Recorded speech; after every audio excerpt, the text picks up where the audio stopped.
Tonight on NewsWatch 12 at 6, local food banks and pantries saying that recent weeks have brought a huge increase in need. We'll share the struggles that these organizations are facing. And with warmer temperatures, we spoke to local fire agencies about how you can prepare for this upcoming fire season.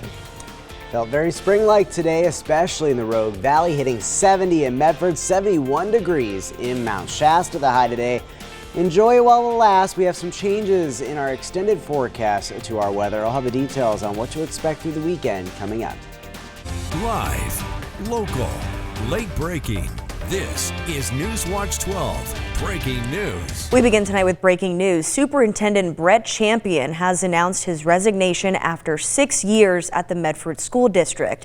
Thank you for joining us tonight. I'm Haley Gravitt. His resignation is effective June 30th. NewsWatch 12, Samantha Gadera joining us live from the Medford School District office. Sam, what are the facts that we know so far? Yeah, well, Haley, Superintendent Brett Champion describes this decision as a very difficult one, but a necessary one. And he said in his resignation letter that it's necessary to refocus the district on students' needs. He said, quote, but over the past year, it has been increasingly clear that while our community expresses a desire to prioritize students, too often a small, loud contingency has continued to shift our focus to adult-centered issues. Something needs to change, and I'm willing to be that change, end quote. He also highlighted several accomplishments and praised the district's improvements and efforts to know every student by name, strength, and need. And I've also reached out to the Medford Association of Education and board member Michael Williams to hear any comments that may come arise, but have yet to hear back. But we will continue to listen for those comments and continue on this developing story. But for now, I'm Samantha Gadera reporting live in Medford. Let's check in with Storm Tracker 12 Chief Meteorologist Matt Hoffman to give us a look at a beautiful day and some beautiful sunsets for us tonight. Yeah, what a evening to wrap up the day that was so warm today in the Rogue Valley. Take a look. Well, we're sitting at 64 degrees in Medford, but we made it to 70. Gold Beach Cam is back. What a stunning sunset there. 52 degrees right now. Winds are a bit breezy. It's 59 in Wairika. You can see the setting sun showing up there with some pinks and oranges on Mount Shasta. Now, temperatures will be dropping off again tonight. It's going to be chilly again to start off tomorrow, but the afternoon is going to be very mild once again. Temperatures climbing well above average for your Friday. Right now it's 35 degrees in Lakeview, 55 in Montague. It's 64 degrees in Grants Pass and 57 right now in Brookings.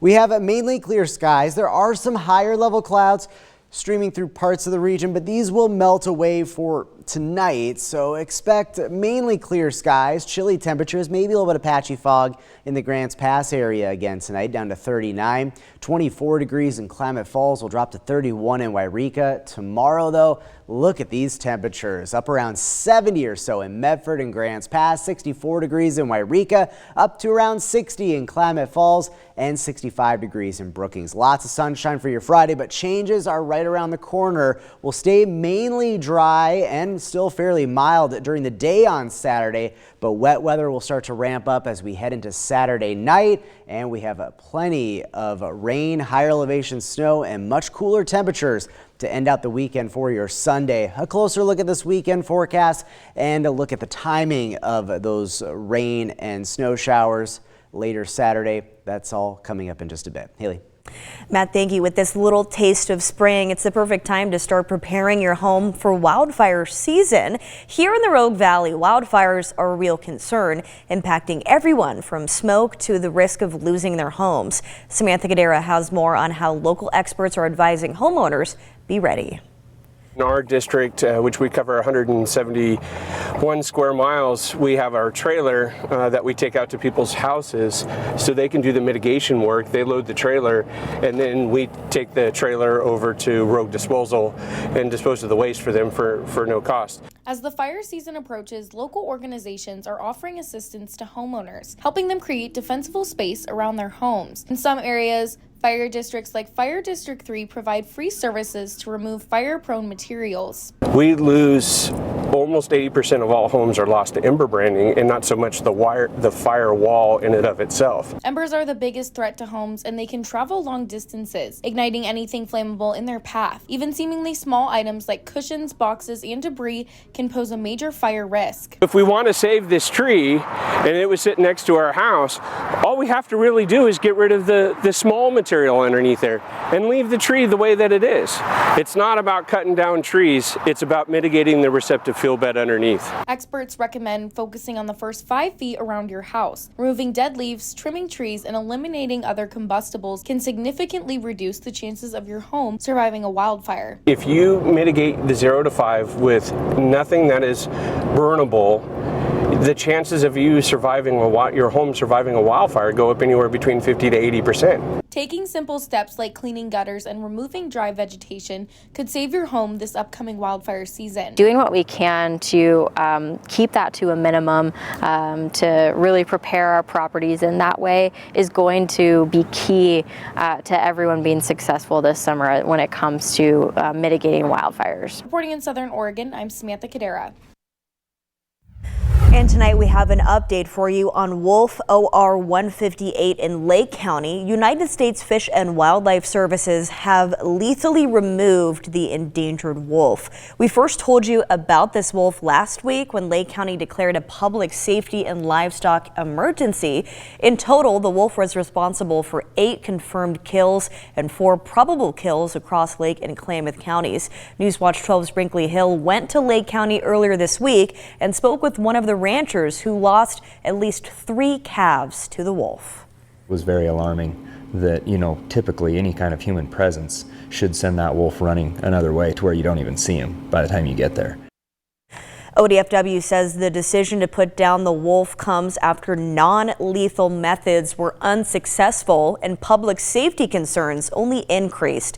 In a statement, they told us that the removal of the wolf aligns with federal regulations under an authority which provides for removing animals listed as endangered under the Endangered Species Act that constitute a demonstrable but non-immediate threat to human safety. A full link to ODFW's statement and the rest of this story can be found on our website, kdrb.com. Local food pantries have felt an increased need in the recent weeks, even causing people to be turned away. Currently, the Josephine County Food Bank needs 1 in 5 people in the county to donate. NewsWatch 12's Rocky Walker spoke with them and other food banks to see their struggles. It's getting worse by the day. Local food banks and pantries are saying recent weeks have brought huge increases in need, with the Wairika Food Pantry even running out of food within 20 minutes of opening to the public. Typically, our shelves are bare until we get a new shipment of food in, and then they go bare again quickly. The need is being felt throughout the region. In the last few months, we are noticing that there has been more need. With recent freezes to funding for nonprofits, the Siskiyou Community Resource Collaborative, they're facing a struggle of no funds for some projects they've planned. We're at a standstill with those grants. So the staff we were going to bring on and train and the communities we were going to help service and provide these resources to are not going to get those right now. But a concern across the board in the world of food banks is proposed cuts to SNAP and Medicaid, sending more to reap those services. If the proposed budget cuts go through, I'm honestly not even sure what that would look like. We're currently feeding 1 out of every 5 people. I anticipate that we would feed significantly more than that. I also feel like the people that we're currently serving are going to need our services at a much higher rate. Now, while Rocky looked into supply issues at local food banks, NewsWatch 12's Damian Alvarado is following up on how one food pantry is responding to this growing demand. We'll have those updates for you coming up tomorrow on NewsWatch 12. Moving into our Health Watch this week, the flu season is already one of the most severe in the last decade, and local case numbers are rising. Josephine County public health officials say emergency room visits are double the peak from last flu season. They urge residents to take precautions such as washing your hands often, getting a flu shot, and preventing the spread if you are sick. The CDC recommends the flu shot annually for everyone 6 months and older. Despite that, less than half of Oregonians typically get their annual flu shot. Now, despite stable STI rates in recent years, the Oregon Health Authority is alerting us of a quickly rising rate of congenital syphilis. Tim Quidadamo tells us what pregnant patients should look out for.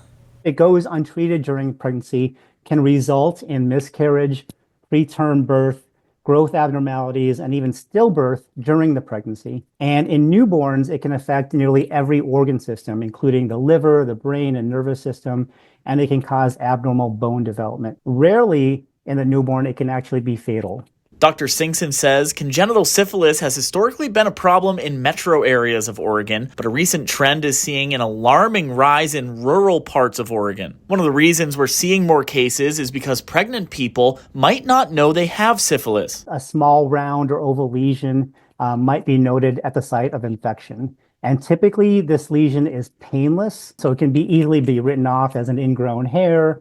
OHA is encouraging prenatal care providers and other healthcare providers like urgent cares to encourage screening to pregnant patients. We're recommending that all providers who offer prenatal care screen their pregnant patients for syphilis at least 3 times during pregnancy. That's at the very first prenatal visit, again at 28 weeks or sometime early in the 3rd trimester, and then once more when the patient presents for delivery. On your Health Watch, I'm Tim Quidadamo. And some local 4th graders are making a difference 1 penny at a time. They held a penny drive to help other local children in the hospital, raising a total of $200.43. That's a lot of pennies to be donated to the Asante Foundation. Looking at a crime alert tonight, a Cave Junction man has been arrested after hitting a fire engine. The Josephine County Sheriff's Office says 63-year-old Alec Varner crashed into the Illinois Valley Fire District engine at a gas station. After field sobriety tests, Varner was arrested for driving under the influence of intoxicants. The Sheriff's Office said the fire engine is still operational.